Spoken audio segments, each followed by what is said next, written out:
Hello दोस्तों, मैं सीत कुमार महतो यूट्यूब चैनल से। दोस्तों, मैं आज आप लोगों को बताने जा रहा हूँ दिसंबर जो 8 दिसंबर 2019 में सीटेट का पेपर हुआ था उसके बाल विकास को दोस्तों, और यह पेपर फर्स्ट होगा। चलिए दोस्तों, अब मैं बता रहा हूँ पहला क्वेश्चन। तो पहला क्वेश्चन है दोस्तों, भाषा के अर्जन एवं विकास के लिए सर्वाधिक संवेदनशील अवधि कौन सी है? तो पहला ऑप्शन में है जन्म की पूर्व अवस्था, दूसरा है प्रारंभिक बाल्य अवस्था और तीसरा है मध्य बाल अवस्था तथा चौथा किशोरावस्था। तो इसका राइट आंसर होगा दोस्तों मध्य बाल अवस्था, यानी कि तीसरा नंबर आंसर इसका बिल्कुल सही होगा। चलिए दोस्तों, उसके बाद मैं बताता हूं आप लोगों को दूसरा प्रश्न। तो इसका दूसरा प्रश्न है दोस्तों, निम्नलिखित में से कौन सी लॉरेंस कोहल वर्ग के द्वारा प्रस्तावित नैतिक विकास की अवस्था है? तो दोस्तों, इसका पहला ऑप्शन है प्रसूत अवस्था और दूसरा है सामाजिक अनुबंधन अभिविन्यास और तीसरा है मूर्त संक्रियात्मक अवस्था और चौथा है उद्योग बनाम अधिनियम अवस्था। तो इसका राइट आंसर होगा दूसरा नंबर दोस्तों, सामाजिक अनुबंधन अभिविन्यास। चलिए अब मैं बताता हूँ तीसरा नंबर प्रश्न। तो तीसरा नंबर प्रश्न में है दोस्तों, यहाँ पे तीसरा नंबर प्रश्न में है, कक्षा में परिचर्चा के दौरान एक शिक्षक प्रायः लड़कियों की तुलना में लड़कों पर अधिक ध्यान देता है, यह किसका उदाहरण है? तो ऑप्शन पहला है जेंडर पक्षपात और ऑप्शन दूसरा है जेंडर पहचान और तीसरा है जेंडर संबद्धता और चौथा है जेंडर समरूपता। तो इसका राइट आंसर होगा दोस्तों जेंडर पक्षपात, क्योंकि किसी भी कक्षा में ऐसा समावेशी शिक्षा में नहीं कोई प्रावधान किया गया है कि किसी लड़के को ही अधिक पढ़ाया जाए या लड़कियों को ही अधिक पढ़ाया जाए। चाहे कोई टीचर हो जो लड़कों पे अधिक ध्यान दे, चाहे लड़कियों पे अधिक ध्यान दे, तो ये जेंडर पक्षपात हो जाता है, ये लिंग विभेदीकरण हो जाता है दोस्तों। इसलिए इसका राइट आंसर होगा ऑप्शन ए। चलिए नेक्स्ट चौथा नंबर प्रश्न बताते हैं।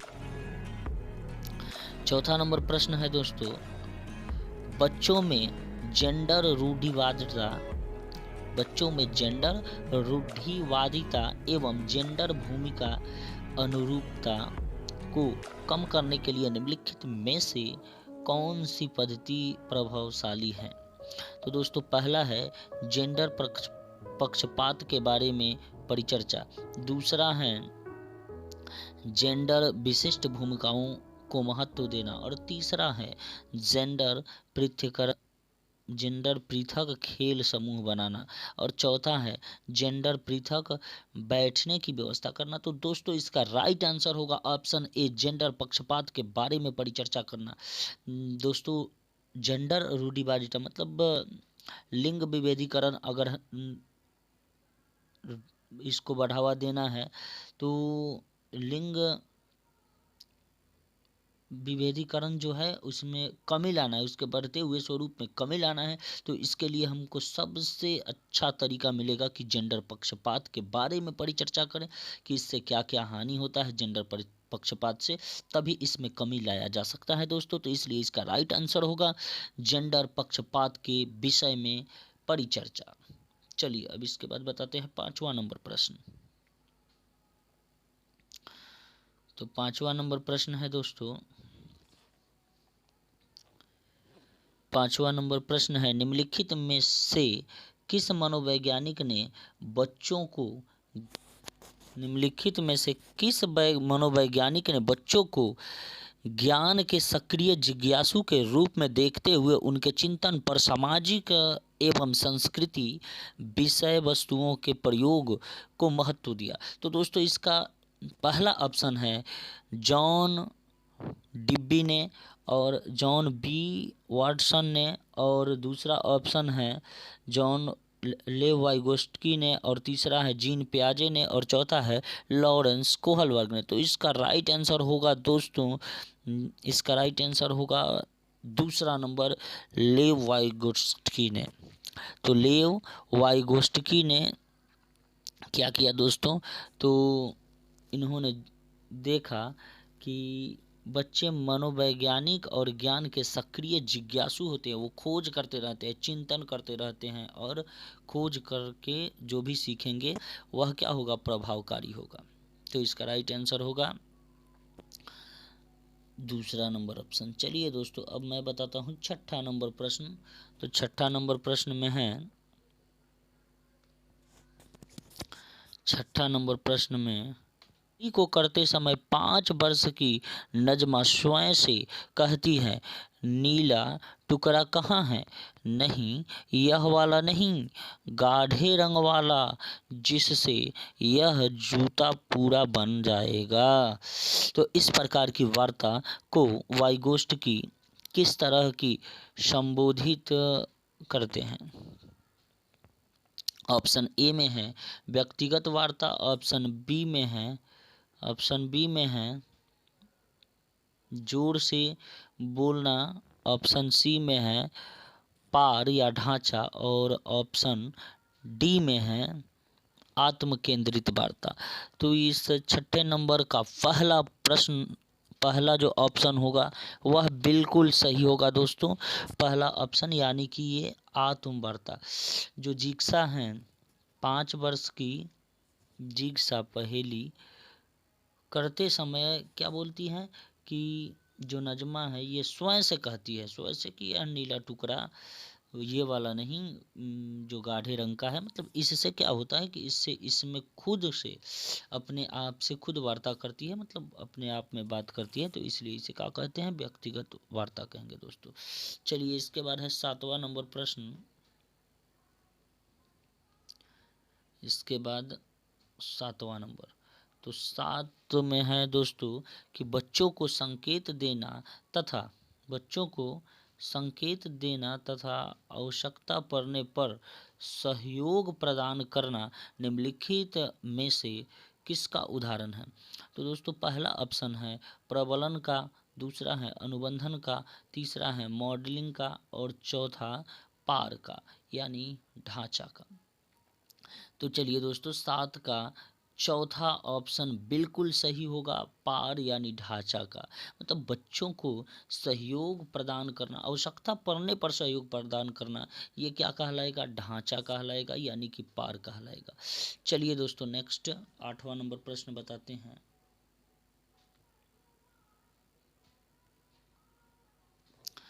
हाँ, तो 8वां नंबर प्रश्न है, निम्नलिखित व्यवहारों में से कौन सा जीन पियाजे के द्वारा प्रस्तावित मूर्त संक्रियात्मक अवस्थाओं को विशेषित करता है। तो पहला है परिकल्पित निगमनात्मक तर्क संध्यात्मक विचार, और दूसरा है संरक्षण कक्षा समावेशन, तीसरा है अस्थाई अनुबंधन पदार्थ अस्थाई, तो और चौथा है प्रतीकात्मक खेल विचारों के अनुक्रमणीयता। तो इसका राइट आंसर होगा दोस्तों दूसरा नंबर ऑप्शन, संरक्षण और कक्षा समावेशन। तो संरक्षण और कक्षा समावेशन इसलिए होगा दोस्तों ताकि जीन पियाजे ने जो भी बताया था, समावेशी शिक्षा का सिद्धांत उन्होंने दिया था, और वे समावेशी शिक्षा के चलते इसका संरक्षण भी हो सकता है और समावेशन भी हो सकता है। समावेशन मतलब, संरक्षण मतलब कि जो शिक्षा पहले लिए हैं उसको ठीक उसी भाषा में स्टोरेज करके रखना, तथा समावेशन मतलब किसी अन्य शिक्षा को भी उसमें जोड़ देना और उससे एक नया शिक्षा सीखना। चलिए दोस्तों, इसके बाद बताते हैं अगला प्रश्न।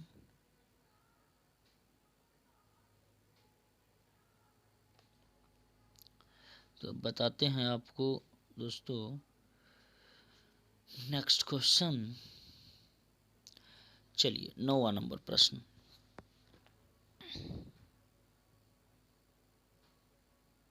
तो 9वें नंबर प्रश्न में है दोस्तों, बच्चों के संज्ञानात्मक विकास के संदर्भ में निम्नलिखित में से कौन सी पियाजे की संरचना है? तो पहला ऑप्शन है स्कीमा, दूसरा ऑप्शन है अवलोकन अधिगम, तीसरा है अनुबंधन और चौथा है प्रबलन। तो दोस्तों इसका राइट आंसर होगा फर्स्ट ऑप्शन स्कीमा।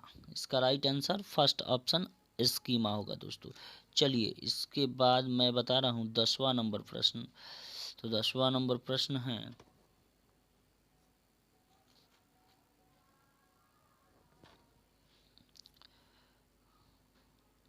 आकलन का प्राथमिक उद्देश्य क्या होना चाहिए? आकलन का प्राथमिक उद्देश्य क्या होना चाहिए? तो ऑप्शन ए है विद्यार्थियों, पहला ऑप्शन है विद्यार्थियों के लिए श्रेणी निश्चित करना, ये तो गलत होगा दोस्तों।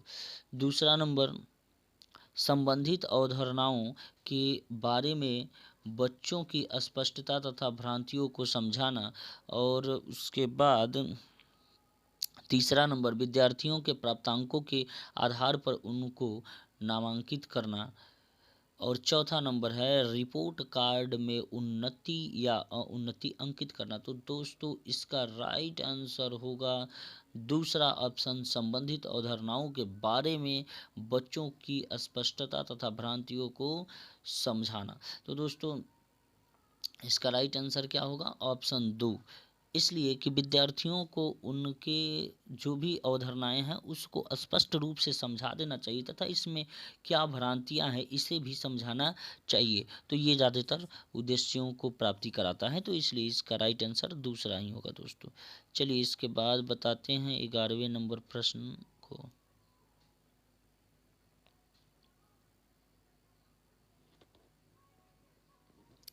चलिए दोस्तों, तो 11वां नंबर प्रश्न है हमारा। पहला 11वां नंबर प्रश्न है निम्नलिखित कथनों में से कौन सा बुद्धि के बारे में सही है? इसमें बताना है दोस्तों कि बुद्धि के बारे में इसमें से कौन सा ऑप्शन सही है। तो पहला ऑप्शन है बुद्धि एक निश्चित योग्यता है जो जन्म से ही निर्धारित हो जाती है।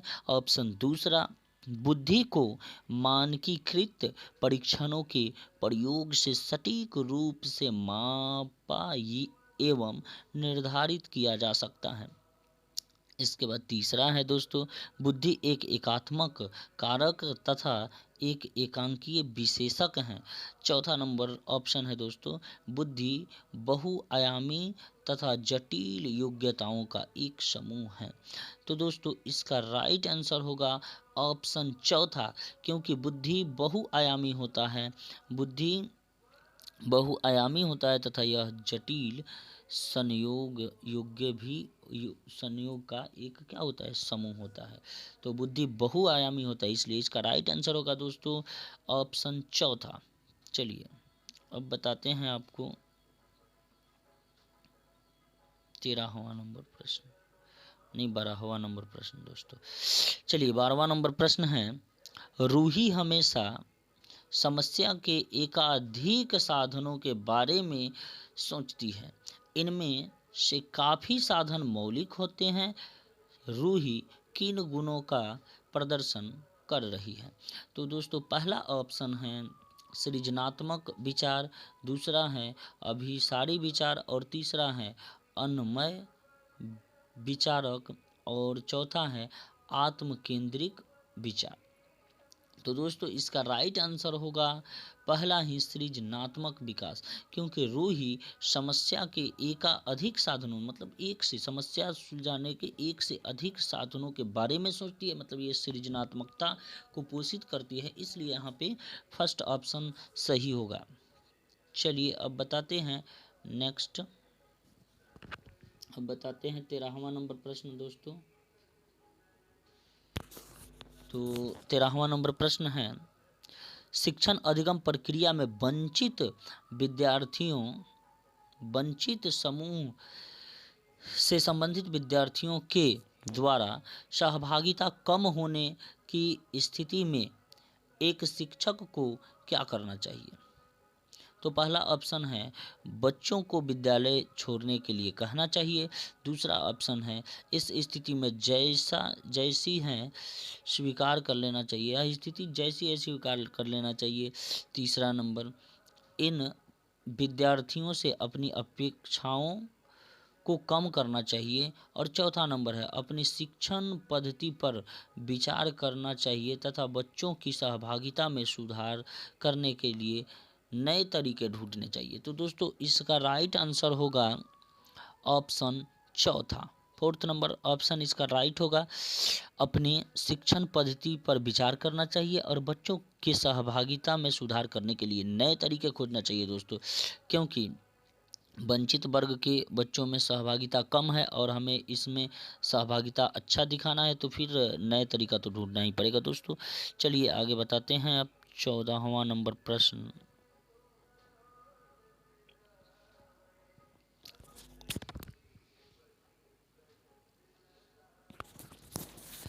चलिए दोस्तों 14वां नंबर प्रश्न, एक समावेशी कक्षा में एक शिक्षक को विशिष्ट शैक्षिक योजनाओं को ऑप्शन ए तैयार नहीं करना चाहिए, ऑप्शन दूसरा कभी कभी तैयार करना चाहिए, ऑप्शन तीसरा सक्रिय रूप से तैयार करना चाहिए और चौथा नंबर ऑप्शन है तैयार करने के लिए हतोत्साहित करना चाहिए। तो दोस्तों इसका राइट आंसर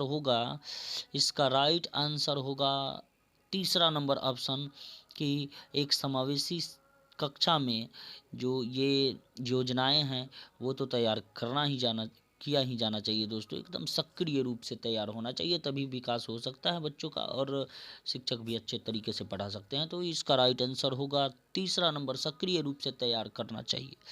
चलिए आगे बढ़ते हैं।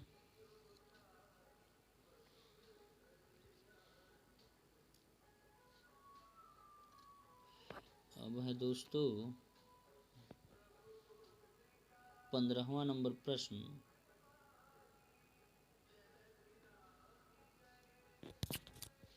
चलिए अब 15वां नंबर प्रश्न में पठन वैफल्य बच्चों के प्राथमिक लक्षण क्या है। प्रथम वैफल्य बच्चों के प्राथमिक लक्षण क्या है। तो पहला ऑप्शन है न्यून अवधारणा विकार, दूसरा ऑप्शन है औपचारिक चिंतन, पढ़ने के धारा प्रवाहिता, तीसरा नंबर है धारा प्रवाह पढ़ने की अक्षमता और चौथा नंबर है एक ही गति विषयक कार्य को बार बार दोहराना। तो इसका राइट आंसर होगा दोस्तों, इसका राइट आंसर होगा तीसरा नंबर ऑप्शन धारा प्रवाह पढ़ने की अक्षमता। ये जो है पठन वैफल्य है, मतलब कि पढ़ने में जो असफलता प्राप्त होता है, जो बच्चा नहीं पढ़ रहा है वह है, यानी कि ऑप्शन कितना आंसर होगा, तो ऑप्शन तीसरा सही होगा इसका, धारा प्रवाह पढ़ने की अक्षमता। तो दोस्तों आज के लिए इतना ही, अब मिलते हैं किसी नए वीडियो के साथ। दोस्तों मेरे चैनल को सब्सक्राइब कर दीजिएगा और बेल आइकन दबा दीजिएगा तथा इसे ज़्यादा से ज़्यादा शेयर कीजिए और लाइक भी कर दीजिए दोस्तों, ताकि मेरा मोटिवेशन और बने और मैं और अच्छे वीडियो आप लोगों के लिए प्रोवाइड कराऊं। धन्यवाद दोस्तों।